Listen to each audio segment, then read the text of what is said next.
here is me on my wedding day, feeling like a picture-perfect bride.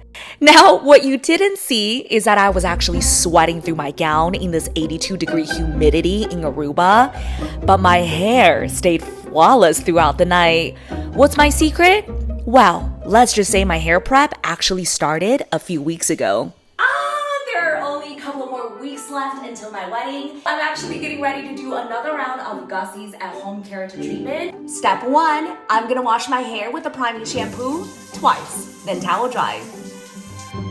Now I'm gonna part my hair into 4 sections and start the keratin treatment. I'm gonna use the Gussi Smooth Operator, and I'm gonna start with the first section, spraying it approximately 6 to 8 inches away from my hair. Don't get too close.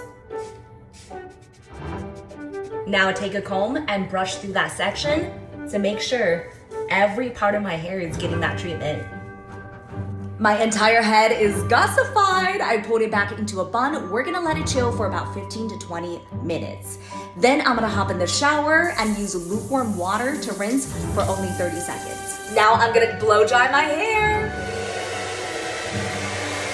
And the last step is to use a straightener to straighten every part of my hair to really lock it in.